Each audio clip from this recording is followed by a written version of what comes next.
Ndugu zangu Waislamu, namalizia khutba hii kwa jambo jingine la haramu ambalo wengi wanalifanya, jambo la kamari za simu, kama wanavyoziita sport pesa. Watu wameingia katika jambo hili la kamari wazima. Wengi katika Waislamu, baadhi ya Waislamu wameingia katika maswala haya ya kamari, na huku anajua kwamba ni haramu. Hakuna Muislamu asiyejua kwamba kamari ni haramu.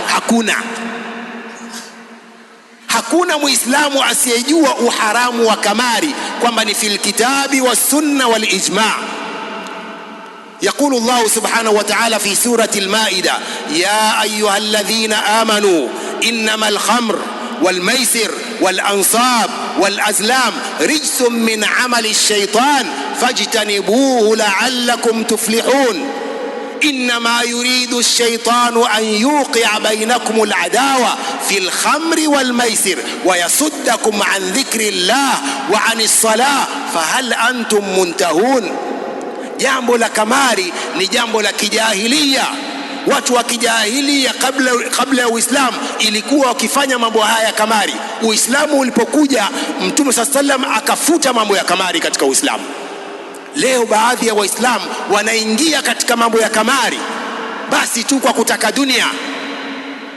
Unajua kwamba jambo hili ni haramu, unapata madhambi, halafu unalifanya kwa inadi. Unamfanyia nani inadi? Ndugu zangu Waislamu, na hasa vijana wale wanaoangalia mipira ndio wameingia sana katika masuala ya kamari hizi za sport pesa. Kwa ndugu zangu Waislamu, wacheni mambo ya kamari, sio yetu. Mambo ya kamari sio ya Uislamu, sio ya Waislamu, ni mambo ya kijahilia na ni madhambi makubwa. Allah tayari ameyakataza madhambi hayo. يسألونك عن الخمر والميسر قل فيهما إثم كبير ومنافع للناس وإثمهما أكبر من نفعهما. madhambi yao ni makubwa zaidi kuliko manufaa hayo mnayoyapata.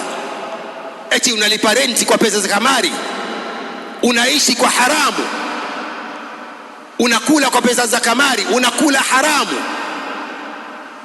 Na haramu ina maisir, kamari ina madhara mengi.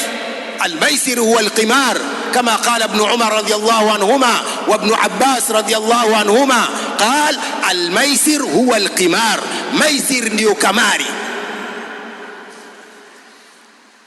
Ndugu zangu Waislamu, katika madhara ya kamari ni kwamba mtu hategemei jasho lake la kazi, anakaa nyumbani kwa kutegemea bahati yake nasibu.